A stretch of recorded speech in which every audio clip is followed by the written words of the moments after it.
O que João fala sobre amor. Primeira parte. Primeira carta de João, capítulo 5. Comentário de Mari Persona.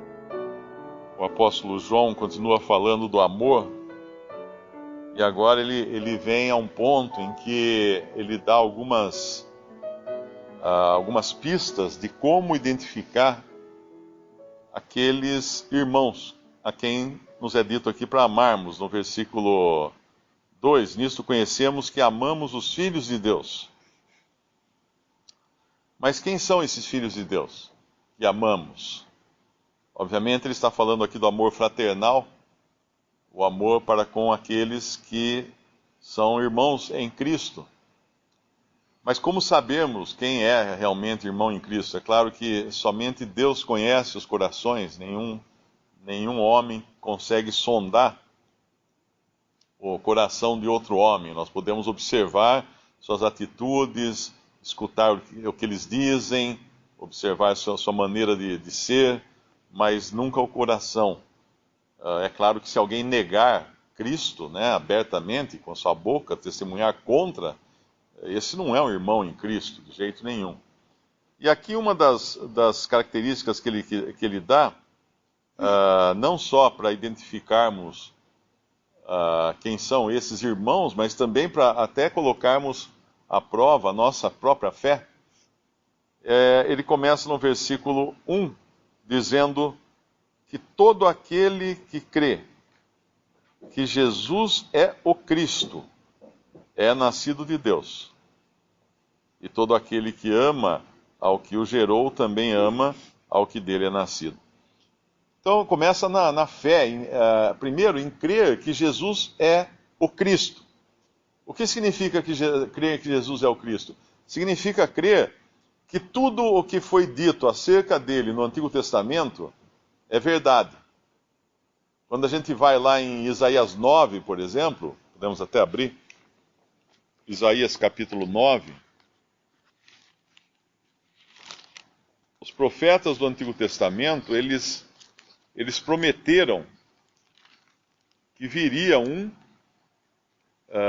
que seria o Cristo, o que significa o Cristo? Cristo significa ungido, aquele que recebe o azeite sobre a cabeça, ou também significa o escolhido, e no caso aqui é o escolhido de Deus. No capítulo 9 de Isaías, versículo 6, fala assim: porque um menino nos nasceu, um filho se nos deu, o principado está sobre os seus ombros. O seu nome será maravilhoso, conselheiro, Deus forte, Pai da eternidade, príncipe da paz. Do incremento desse principado e da paz não haverá fim, porque o trono de Davi, sobre o trono de Davi, no seu trono e no seu reino, para o firmar, o fortificar em juízo e em justiça, desde agora para sempre. O zelo do Senhor dos Exércitos fará isso. Mas esse ponto aqui que ele fala, o seu nome será maravilhoso, conselheiro, Deus forte, Pai da eternidade, príncipe da paz. Esses são os atributos que teria esse Cristo. Quando o Senhor Jesus chegou ao mundo, em Mateus, no Evangelho de Mateus, nós vemos várias vezes, aliás, é o Evangelho que tem mais citações do Antigo Testamento, sempre dizendo, aconteceu isso, como fora predito pelos profetas, e daí ele cita uma previsão, uma profecia do Antigo Testamento. Então, uma das características daquele que realmente é convertido a Cristo é que ele crê que Jesus é o Cristo, ele crê que Jesus é o prometido por Deus no Antigo Testamento, ele é o Messias de Israel, ele é aquele que Deus havia dito que viria e que tomaria todo o poder e seria Senhor de todas as coisas.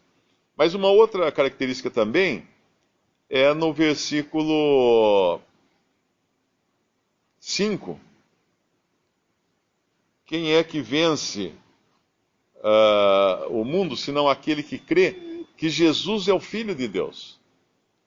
Porque enquanto nós podemos crer que Jesus é o Cristo, como o Messias, o ungido, o que fora revelado e prometido, nós também temos que crer que ele é o Filho de Deus.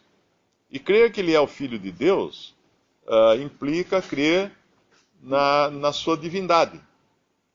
Aquele que foi gerado pelo Espírito Santo de Deus. Na Bíblia, nós temos chamados filhos de Deus apenas Adão. Depois nós temos os anjos, né? Antes até de Adão, os anjos eram chamados de filhos de Deus. Depois nós temos o próprio Senhor, chamado Filho de Deus. E então, aqueles que hoje creem em Cristo também são filhos de Deus. Aí a gente volta para o versículo 1. Todo aquele que crê que Jesus é o Cristo é nascido de Deus. E por isso nós somos agora filhos de Deus. Temos esse novo nascimento que é de Deus. E todo aquele que ama o que o gerou, também ama ao que dele é nascido. Então agora essa é uma segunda característica daquele que realmente é salvo por Cristo. Ele ama a Deus Pai. Porque nós fomos gerados de novo agora por Deus. A nova vida que temos em nós é uma vida que veio de Deus. E por termos essa nova vida, nós amamos aquele que nos gerou. Amamos o Pai, a Deus que nos gerou. E amamos aquele que dele é gerado, ou seja, amamos aqueles que também têm a mesma vida que é vinda de Deus. Então, o que significa? Eu creio que todo aquele que crê em Cristo sabe o que significa isso, porque às vezes você está num lugar, talvez até num país distante, e de repente você conversa com uma pessoa e ela se identifica como alguém que crê no Senhor Jesus Cristo. Na mesma hora, muda completamente a maneira de tratar, a maneira de conversar, a ligação que você sente com aquela pessoa. Existe uma conexão, existem coisas em comum. São filhos de um mesmo pai, são membros de uma mesma família. E ainda que você nunca tenha visto e nunca mais vai voltar a ver aquela pessoa, existe essa conexão. E cada crente no Senhor Jesus Cristo já passou por isso, sabe disso, sabe o que é sentir isso daí. Por quê? Porque nós amamos aqueles que são gerados por Deus, que são nascidos de Deus. Porque Deus também nos gerou. Então nós temos uma origem comum. A vida que temos agora em Cristo vem de um só. Por isso nós somos irmãos em Cristo. Aí no versículo 2, ele dá uma terceira característica. Nisto conhecemos que amamos os filhos de Deus, e essa característica é consequência da primeira, da segunda, né? Que também ama ao que dele é nascido. Nisso conhecemos que amamos os filhos de Deus quando amamos a Deus e guardamos os seus mandamentos. O que significa guardar os mandamentos de Deus? Seria isso tentar ser salvo pela lei? Pela guarda dos mandamentos da lei, os 10 mandamentos e os 300 e tantos mandamentos ou ordenanças da lei dada a Moisés? Não, absolutamente não, porque aqui está falando, é um João salvo por Cristo escrevendo para os irmãos salvos por Cristo. Ele não está escrevendo para pessoas que estão ainda buscando a salvação. Ele está escrevendo para pessoas que já nasceram de Deus, para pessoas que amam seus irmãos, porque reconhecem aqueles que também são nascidos de Deus, e então não tem nada a ver com salvação isso aqui. Isso já é do outro lado, já é do lado dos salvos. E aqueles que estão agora do lado dos salvos, obviamente vão amar e vão querer guardar os mandamentos que Deus dá na sua palavra. Do começo ao fim da palavra de Deus, nós temos mandamentos. O que agrada a Deus e o que não agrada a Deus. Nada no sentido de sermos salvos. Se eu guardar esse mandamento, não vou receber salvação? Não. Se você não tem a salvação aqui, então nem leia essa carta, porque ela não é ainda. Ela não é para quem não é salvo. Isso aqui é para aqueles que são salvos. Para aqueles que já têm a salvação. Então, e o amor, é interessante isso também, o amor aos nossos irmãos, aos outros filhos de Deus, eles passam também por essa guarda dos mandamentos. Porque senão não é amor. O que eu quero dizer com isso? Imagine um grupo de crianças que são irmãos, né, umas das outras, e uma tenta agradar a outra. ótimo, elas agradando umas às outras, elas estão se amando, elas estão se agradando umas às outras e elas estão tendo uma boa convivência entre elas. Será esse um amor fraternal legítimo? Depende. Depende do quê? Se para agradar o seu irmãozinho, a sua irmãzinha, essa criança vai desobedecer aos seus pais, fazer algo em desobediência aos pais para que o seu irmãozinho fique contente, a sua irmãzinha fique contente, então isso não é um amor fraternal.